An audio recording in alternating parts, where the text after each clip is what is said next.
ध्यान से सुन मेरे बच्चे, यदि यह संदेश तुझे सुनाई दे रहा है तो समझ ले कि माँ दुर्गा ने स्वयं तेरे भाग्य के द्वार पर दस्तक दी है। अब सत्य को टालने का समय समाप्त हो चुका है, क्योंकि जो छिपा था वही अब प्रकट होने वाला है। मेरे बच्चे, यह संदेश विशेष रूप से तेरे लिए है और यह बात मेरे हृदय से सीधे तेरे हृदय तक पहुंचनी चाहिए। तू आज यहाँ तक पहुंचा है, यह कोई संयोग नहीं है। यह मेरी ही इच्छा है कि तुझे अब वह अधिकार मिले जो वास्तव में तेरा है। तेरे जीवन से उन लोगों को जो व्यर्थ का प्रपंच रचते थे, मैंने स्वयं हटा दिया है। यह सत्य तुझे जानना ही होगा, क्योंकि इस पर तेरा पूर्ण अधिकार है। लाखों करोड़ों में से मैंने तुझे चुना है। इसके लिए अपने मन में मेरी शक्ति को नमन अवश्य करना, आभार व्यक्त कर, क्योंकि यह मेरी ही प्रेरणा है कि तू इस सत्य के निकट आया है। तुझे सत्य जानने का अधिकार है। कुछ लोग जो तेरे समक्ष मित्र बनकर परंतु भीतर से विषैले सर्प की भांति आए थे, उनका असली चेहरा अब मैं तेरे सामने लाऊंगी। इसके लिए मेरी शक्ति का 3 बार धन्यवाद कर। उत्सव मना, क्योंकि करोड़ों में से तुझे चुनकर इस विशेष ज्ञान तक पहुंचाया गया है। कुछ बातें, कुछ स्थितियां हैं जो तुझसे छिपी हुई थी, किंतु अब वे तेरे समक्ष प्रकट होने वाली हैं। यह बातें तेरे घर, परिवार और कुल से जुड़ी हैं। आज मैं तुझे कुछ ऐसी बातें बताने जा रही हूं जो शायद तुझे पहले कभी झांक नहीं थी, या यदि झांक थी भी तो तूने उन पर गहनता से विचार नहीं किया। किंतु आज कुछ गढ़ बातें तुझे समझ आएंगी और सत्य दर्पण की भांति तेरे सामने होगा। एक बात मैं यहाँ स्पष्ट कर देना चाहती हूँ, तू मेरी शक्ति का गौरव है। तू अपने भीतर के ओस और तेज को कभी कम नहीं कर सकता, और ना ही मैं ऐसा कभी होने दूंगी। किसी में इतना साहस नहीं, किसी की इतनी सामर्थ्य नहीं कि वो तेरे तेज को क्षीण कर दे, तुझे अंधकार में धकेल दे, तुझे पथ भ्रष्ट करे, तुझे भ्रमित करे या तुझे पूरी तरह तोड़ दे। ऐसा कोई नहीं कर सकता। जो लोग अपनी मर्यादा में रहे, उनके लिए यही उत्तम है। यदि वे तनिक भी इधर उधर हुए तो तेरी रक्षा करने वाली मेरी शक्तियां और तेरे पूर्वज एक क्षण भी नहीं लगाएंगे उन्हें उनकी सही स्थिति दिखाने में। यह चेतावनी मैं पहले ही स्पष्ट कर रही हूं। तेरे लिए एक अत्यंत सशक्त संदेश आया है। तू उस शक्ति का अभिमान है जिसकी तू पूजा करता है, जिसके लिए तू मंत्र, ध्यान, साधना या पूजा पाठ करता है, जिसे तू अपने हृदय मंदिर में बसाए रखता है। तू अपने तेज को मलिन नहीं कर सकता। यह मुझे स्वीकार नहीं होगा। कुछ लोग तेरे इस तेज, तेरे आत्मविश्वास को खंडित करने का प्रयास कर रहे हैं। तेरे भीतर की उस दिव्य चमक को डगमगाने का कुचक्र रचा गया है। यह लोग इतना नीचे गिर गए हैं कि इन्होंने तुझे बहुत आघात पहुंचाया है। जब मैंने तेरा यह कष्ट देखा तो मेरा क्रोध जागृत हो उठा। संसार में कुछ लोग ऐसे होते हैं जो तुझे उन्नति करते देख ईर्ष्या की अग्नि में जलने लगते हैं। उन्हें इतनी पीड़ा होती है कि वे कुछ भी अनर्थ कर गुजरते हैं। चाहे वह कोई भी कुटिल चाल हो, वे सब कुछ आजमाते हैं, किंतु वे अज्ञानी यह नहीं सोचते कि उनका ऐसा दुष्कर्म उनके स्वयं के लिए कितना विनाशकारी हो सकता है। ईर्ष्या, द्वेष और क्रोध में वे ऐसी हरकतें कर जाते हैं जो मेरी सहन शक्ति से बाहर हैं। मैं पहले तेरे जीवन की उन घटनाओं पर चर्चा करना चाहती हूँ जो तेरे साथ घटित हुई, जो सर्वथा अनुचित थी। इसका केवल एक ही कारण है, तू शान से जीता है। तेरे जीवन में एक राजसी ठाठ है। चाहे तुझसे कितने ही धनवान लोग क्यों ना हो, मैं यह नहीं कहूंगी कि तू अपार धन संपदा का स्वामी है, किंतु इतना अवश्य कहूंगी कि तू वह व्यक्तित्व है जो कभी नहीं चाहता कि कोई तुझे दीनहीन कहे, कोई तुझ पर दया दिखाए या तुझे सहायता की आवश्यकता पड़े। यह विचार ही तेरे स्वाभिमान को चोट पहुंचाता है। तुझे यह सहन नहीं कि कोई तुझे दुर्बल समझे। तेरा यह दृष्टिकोण, तेरा यह तेज, यही वह बात है जो कुछ लोगों की आंखों में खटकती है, किंतु तू वही रहना जो तू वास्तव में है। अपनी आभा को कभी धूमिल मत होने देना।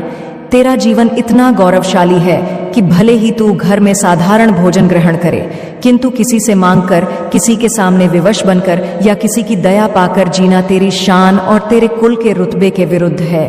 भले ही तू एकांत में कुछ भी सह ले, लेकिन यह तुझे स्वीकार नहीं कि कोई तुझे निर्बल या बेचारा कहे। यही तेरा सिद्धांत है।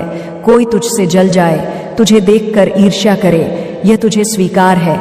तुझे सुखद लगता है कि सामने वाला तुझसे ईर्ष्या कर रहा है, क्योंकि इसका अर्थ है कि तुझ में कुछ विशेष है, तुझ में वह बात है जिसके कारण वह जल रहा है, लेकिन यह सहन नहीं कि कोई तुझे कमजोर आंखें। तुझ में एक अलौकिक प्रकाश है, आत्मविश्वास का एक उच्च स्तर है।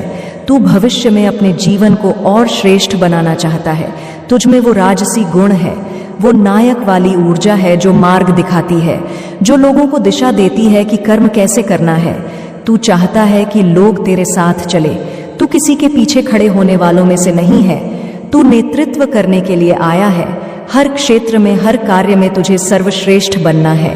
यही तेरा स्वभाव है। मेरे जो बच्चे आज मेरे इस वचन को सुन रहे हैं, यदि तुझ में यह खूबियां हैं तो स्वीकार कर। क्या तुझ में नेतृत्व के गुण हैं? क्या तू चाहता है कि कोई तुझसे आगे ना निकले? तू सदैव अग्रणी रहे। तू दूसरों की सहायता करना चाहता है, किंतु यदि कोई यह कहे कि मैं तुझे बेचारा समझकर सहायता कर रहा हूं, तो यह तुझे बिल्कुल नहीं भाता। तुझ में एक ऐसा स्तर है, एक ऐसी विशेषता है जो मुझे स्पष्ट दिख रही है। तेरा आत्मविश्वास आकाश को छूता है। कई लोग कह सकते हैं कि तू धन कुबेर नहीं है, लेकिन बात धन की नहीं है। तू जो भी है, जितना भी अर्जित कर रहा है, जैसे भी निर्वाह कर रहा है, अपने आत्मसम्मान को तू कभी झुकने नहीं देगा। अपनी शान को नीचे करना तुझे गवारा नहीं। तू अपने घर का राजा है। तुझ में वह प्रभाव है, वो ऊर्जा है जो कहती है कि मुझसे श्रेष्ठ कोई नहीं।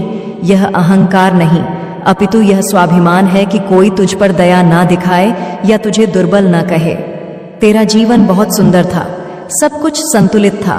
परिवार में शांति थी, प्रसन्नता थी, किंतु कुछ लोगों ने तुझे भ्रमित करने का प्रयास किया, तुझे इतना पीड़ित किया, इतना तोड़ने का षड्यंत्र रचा, केवल इसलिए कि तेरी शान को धूल में मिलाया जा सके, तेरे हौसले को कुचला जाए। ये लोग तेरे अपने परिवार या निकट संबंधी भी हो सकते हैं। वे सोचते थे कि तू बहुत ऊंची उड़ान भर रहा है, तुझे नीचे गिराना अनिवार्य है। तूने उनके दुर्व्यवहार को बहुत सहन किया, तुझे इतना तोड़ा गया केवल इसलिए कि तेरा आत्मविश्वास क्षीण हो जाए। सत्य सबको झांक था, किंतु वे उसे स्वीकारते नहीं थे। यदि तू सत्य कहता तो वे कहते नहीं, तू गलत है, तेरी ही भूल है, तू कुछ अच्छा कर ही नहीं सकता। वे तुझे बार बार नीचा दिखाने का प्रयास करते। बड़ी बड़ी सभाओं में जहां तू जाता, तुझे कह दिया जाता कि तेरा कोई महत्व नहीं, तू अयोग्य है। हर प्रकार से तेरी प्रतिष्ठा, तेरी चमक को धूमिल करने का प्रयास किया जाता था। तेरी साहस को तोड़ने के लिए बहुत बल लगाया गया। तेरे स्वाभिमान को चकनाचूर करने की चेष्टा हुई। बहुत सारी विपरीत परिस्थितियां तेरे विरुद्ध रची गई। एक समय ऐसा आया जब तू भीतर से हार मानने लगा, क्योंकि यह लोग निरंतर बिना रुके तुझे नीचे खींचते रहे। तेरी व्यथा सुनने या समझने का प्रयास ही नहीं किया गया। तुझे इतनी पीड़ा दी गई कि एक समय ऐसा आया जब तूने मनुष्यों पर विश्वास करना छोड़ दिया। तूने सोचा, अगर मनुष्य ऐसे होते हैं जिनके पास हृदय नाम की कोई वस्तु ही नहीं, जो केवल कुटिल बुद्धि से सोचते हैं, जो निर्दयी हो गए हैं, तो मैं किसी तुच्छ जीव योनि में जन्म ले लूं, किंतु मनुष्य ना बनूं। तू सदैव सत्य के मार्ग पर रहा। तूने अपनी ओर से पूर्ण प्रयास किया अपने परिवार को प्रसन्न रखने का, किंतु उन परिजनों और संबंधियों को तुझसे प्रसन्नता मिलती ही नहीं थी। तेरे विरुद्ध ऐसे ऐसे षड्यंत्र रचे गए कि तू बिखर गया। एक समय ऐसा आया जब तूने केवल मेरा अपनी परम शक्ति का सहारा लिया, क्योंकि तुझे लगने लगा कि तेरे आसपास कोई ऐसा नहीं जो तुझे समझ सके। मुख्य बात यह है कि उन मनुष्यों को तेरी वह विशेषता सहन नहीं हुई, वो नेतृत्व करने की योग्यता, सदैव प्रथम रहने की आदत। यह बात कुछ लोगों के लिए अग्नि के समान थी। वे जलते थे कि तुझ में यह गुण कैसे हो सकता है। विशेषकर कुछ निकटतम लोग, संभवतः परिवार के, उन्होंने तुझे ऐसा अनुभव कराया कि तू सर्वश्रेष्ठ नहीं है, तुझ में कुछ विशेष नहीं है। वे चाहते थे कि तू यह मान ले कि मैं कुछ नहीं कर सकता, मैं ऐसा ही हूं, क्योंकि तू वह व्यक्ति है जिसके स्वप्न विशाल है। तेरा एक ही लक्ष्य रहा, सबसे ऊपर जाना, सर्वश्रेष्ठ बनना। यह बात कुछ लोगों को भीतर ही भीतर खाई जा रही थी। उन्हें भय था कि तू एक दिन उनकी वास्तविकता सबके सामने ला देगा। इसलिए उन्होंने तेरी हिम्मत तोड़ने की, तेरी आभा कम करने की हर संभव कोशिश की। वे जान गए थे कि तू सूर्य है। सूर्य को बादल ढक सकते हैं, किंतु उसकी रश्मियों को समाप्त नहीं कर सकते। यदि सूर्य की चमक बनी रही तो उनका अस्तित्व संकट में पड़ जाएगा। इसलिए उन्होंने तुझे तोड़ने के लिए इतना अधर्म किया, इतना प्रताड़ित किया कि एक समय पर तूने मुझ परमात्मा की शरण ली। तुझे लगा कि कोई मनुष्य तुझे नहीं समझ सकता। तूने सोचा, मैं नायक हूं, मैं सर्वश्रेष्ठ हूँ, मैं झुक नहीं सकता। वे मुझे निर्बल या दया का पात्र कैसे कह सकते हैं? तू टूटा नहीं है मेरे बच्चे, लेकिन मनुष्यों पर से तेरा विश्वास उठ गया। तुझे लगा कि मानवता नाम की वस्तु इस संसार में शेष ही नहीं बची। अपने परिवार, मित्रों, आसपास के लोगों ने तुझे इतना संताप दिया कि तूने सोचा मनुष्यों से तो तुच्छ जीव बेहतर हैं। तू बहुत रोया, तूने पुकारा, मुझे समझो, मैं भी सत्य बोल रहा हूँ, मेरे भी स्वप्न है, मेरी भी व्यथा सुनो। तेरा आत्मसम्मान, तेरी प्रतिभा, यह कोई अहंकार नहीं है, यह तेरी शक्ति है। तूने कहा लोग मुझसे जले, मुझे स्वीकार है, लेकिन कोई मुझे निर्बल कहे, यह मुझे सहन नहीं, मैं इसके लिए परिश्रम करूंगा। लेकिन इसी खूबी के कारण तुझे बहुत कटु वचन सुनने पड़े, तुझे दुर्बल करने का हर कुचक्र रचा गया। तू इतना रोया कि एक दिन तू मेरे अपनी माँ के सामने टूट गया। तूने मेरे समक्ष अपने हृदय की बात रखी, अपनी आंखों से अश्रु बहाए, और जो बातें तूने मेरे सामने कही, जो पीड़ा तूने व्यक्त की, वो इतनी सच्ची थी कि वो उन लोगों को जो तुझे तोड़ने में सम्मिलित थे भस्म कर देगी। तेरी भूल बस इतनी थी कि तूने शिखर पर पहुंचने का स्वप्न देखा, और तेरा दृष्टिकोण अभी भी वही है। जब मनुष्य का हृदय भर जाता है, जब उसे कोई मार्ग नहीं दिखता, तो वो अपनी इष्ट, अपनी माँ के पास आता है। तूने भी यही किया। तूने पूछा, मेरी भूल क्या है? मुझे बताओ, मैंने कुछ अनुचित नहीं किया, फिर भी मुझे इतना प्रताड़ित क्यों किया जा रहा है? मेरा सम्मान क्यों नहीं किया जा रहा? मेरा आत्मविश्वास क्यों तोड़ा जा रहा है? मैं टूट चुका हूँ, बिखर चुका हूँ। माँ, मुझे मार्ग दिखा। जो परिश्रम तूने किया उसका वैसा फल नहीं मिला जैसा तूने सोचा था। इसके कारण तुझे और अधिक उलाहने सुनने पड़े। यदि तेरा विवाह हो चुका है तो ससुराल पक्ष ने भी तुझे खूब कष्ट दिया। तेरी आभा को लोग मध्यम करने का प्रयास करते थे। वो जो तुझ में